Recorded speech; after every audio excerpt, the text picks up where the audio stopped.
The Asphyx refers to the ancient Greek word asphyxia, which means lack of a pulse.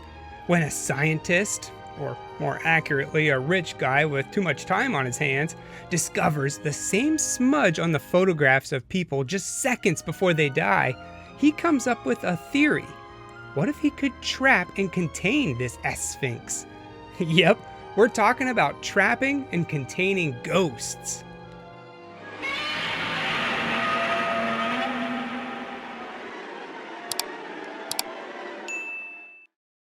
First off, the DVD combines both the 35mm footage and standard definition footage, so you'll see a change in quality throughout.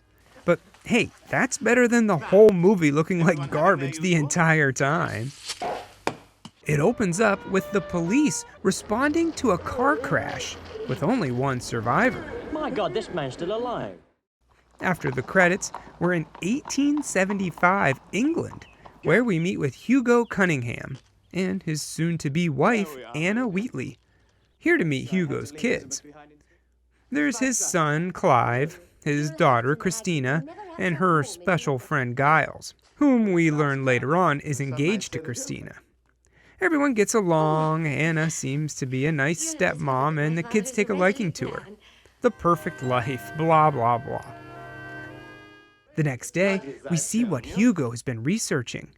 He shows off 3 photos that he has, all taken on different cameras with 3 different photographers. Every person in the pictures were about to die, and each one of them has the same dark smudge on them. Hugo believes that this is the soul leaving the body. One thing I gotta note is that the Cunninghams are obviously pretty well off, but they decide to not squander their privilege. Instead, Hugo believes that they must use their money to help out humanity. For example, the butler's sister is sick, so Hugo wants to pay for her doctor bills. That's very kind of you, sir. Thank you again. They're all rich, but likable rich, if there is such a thing. Later that evening, everyone's out messing around while Hugo films them. A pretty new concept for 1875. First, Christina and Giles paddle their way across the pond. How exciting. Next, it's Clive and Anna's turn. But the paddle gets stuck, and Clive hits his head on a branch, flipping the boat over, and they both fall into the water. Clive unconscious, and Anna unable to swim. God, no! You can see where this is going. Clive's body is found later that night, and Anna is presumed washed away.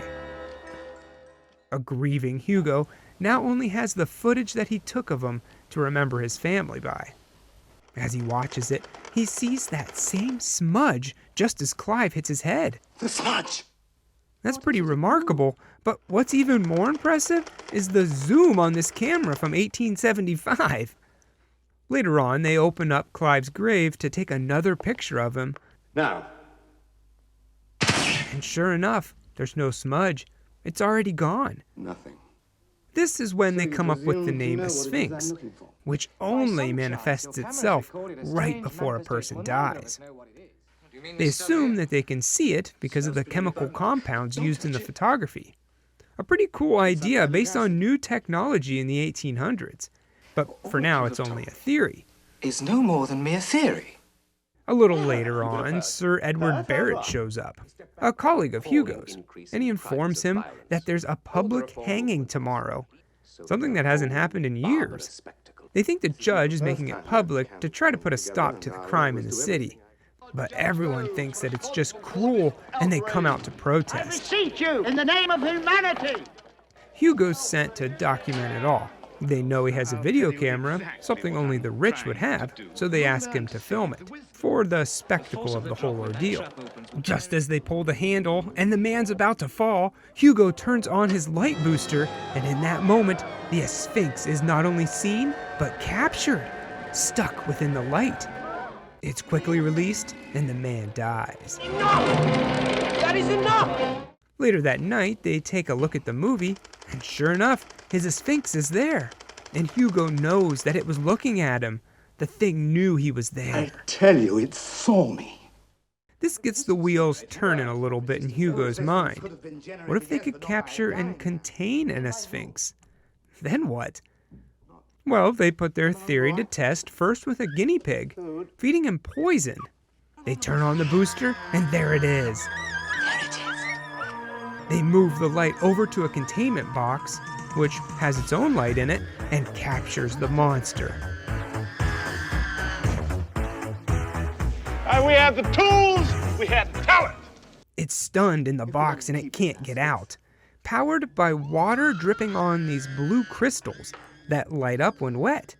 So essentially, if you can just keep the water flowing, the Asphyx would never be able to leave, and thus, you would never be able to die. That's right, the guinea pig is now immortal. That guinea pig can't die. Now that begs the question, can this be done on humans? We can try. Hugo heads over to what I'm guessing is a homeless shelter or something like that to take some poor soul back to his house. He wine, dines, and 69s him. I'm not sure about that last part, but he cleans him up, knowing that the man will soon die of tuberculosis. Now, it's only a matter of time, and eventually the man screams out, and Hugo and Giles jump into action, turning on the light and trapping the man's Asphyx. But apparently, this process hurts because the man just wants to die. He picks up a cup of acid, which just so happened to be within arm's reach of him, and he throws it at Hugo's face, ending the experiment and killing the man. Hugo wakes up later, his face burned, and he asks for Giles, who's figured out by now what he wants. Hugo's seeking immortal life, to live forever and change the world for the better.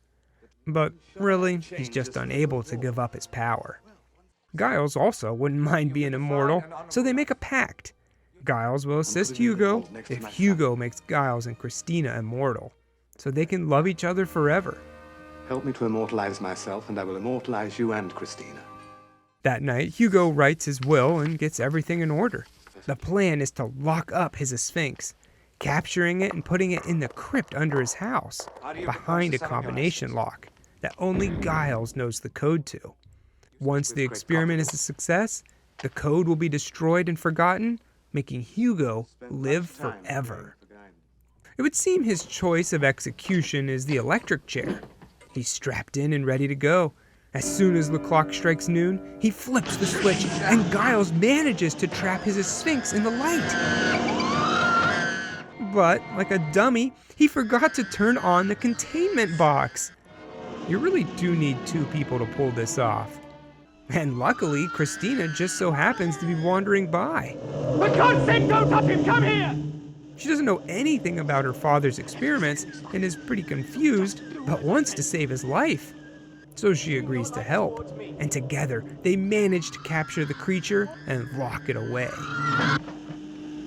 The experiment worked. Hugo is immortal. Obviously, Christina wants to know more, but Giles knows that she wouldn't believe it unless she saw it. So to prove that her father can't die, he's locked inside a coffin all night. So what, he's a vampire now? Well, actually, it's airtight. Seeing how he survived the night without oxygen, I would say he can't die. Christina is offered the same power, but she isn't too sure. We're all of us merely creatures of God, not God. Which is a pretty cool line. However, Hugo refuses to give his blessing for their marriage unless she agrees to his terms to become immortal, like him. But I am afraid. Sir Edward comes back for a visit, and Christina and him get to talking. She's just about to talk about the Asphyx when Giles interrupts, and then Hugo comes bursting into the room. Something's changed in him. He's no longer the quiet, goody two-shoes he once was. Now, he's become the villain. And we find out why. He's worried about the Cunningham name. How will it continue? He lost his son, his fiancée.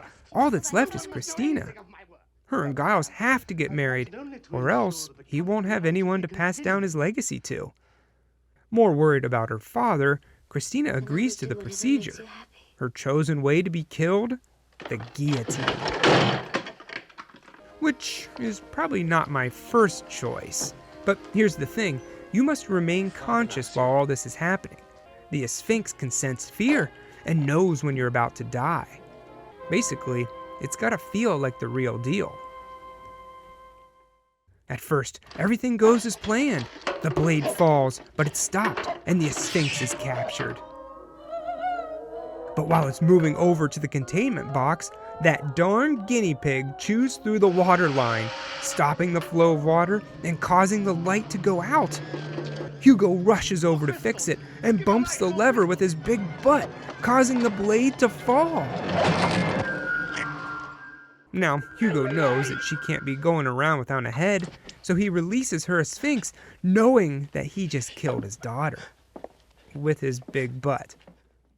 Giles is ticked, but what's he gonna do? Kill him? You can't kill me, Giles. After this, Hugo can't take the guilt any longer. He's seen his son die, and now his daughter. He can't take it anymore. So he rushes to release his Asphyx, but he doesn't know the combination. The number of the combination lock. And Giles won't give it to him. That is until Hugo makes him immortal. You see, Giles feels guilty too, but he thinks that time will heal all wounds. After a few dozen centuries, he'll forget about all this, and he can move on guilt-free. But Giles has some other tricks up his sleeve, and it's not clear at first what's going on. In the middle of the night, he sneaks down into the lab and replaces the blue light crystals with ordinary salt. What's he up to? Well, the time finally comes, and Giles' chosen way to die is by suffocation. Interesting. He tells Hugo everything is in order, so they lower the airtight glass box over him and connect it to some gas. Giles feeling the effect almost immediately. Hugo flips the switch, but nothing. No light whatsoever, because the blue crystals are missing. This was all part of Giles' plan. He whips out a box of matches and blows himself up. He knows that this was the only way he could be with Christina again. Of course, Hugo wakes up, and he's now responsible for Giles' death too. But what about the combination lock? He now has the code given to him before the explosion. But before opening the door and releasing his Asphyx, he thinks about everything he's done that led up to this, and what Giles said about time healing all wounds. So he chickens out and burns the envelope, deciding to live forever with his only friend, a guinea pig. My eternal and everlasting friend. Now in present day, we see a super duper old Hugo wandering around looking like a beggar when he steps out into the road, getting hit by 2 cars. And we see the scene that started the whole movie. Well, how about that? I didn't see that coming. The movie ended as it opened. Actually, I'd forgot all about that opening scene by the end of it. I like how it all comes full circle. And I'm convinced that Dan Aykroyd, Harold Ramis, and Rick Moranis got the idea for Ghostbusters after watching this movie. There's no doubt. Even Slimer kind of looks like a fat Asphyx. The whole thing is a pretty cool concept, capturing the spirit that's supposed to take you to the other side. If you wouldn't have a guide, you simply can't die. It just sucks that you still age. My back hurts at age 37. Imagine what it would feel like at 137. I really like how they didn't kill everyone the same way, too. When they first start the experiment, it's poison, then tuberculosis, the electric chair, the guillotine, and finally gas. They could have just used the same thing over and over again, but they put a little bit of variety in it. It sucks that the quality dips sometimes, but most of the time it's crisp and clear, so that didn't really bother me all that much. The Asphyx is a pretty darn good movie when it's all said and done, with a unique concept. Give it a watch. I give the Asphyx 3 immortal guinea pigs out of 4.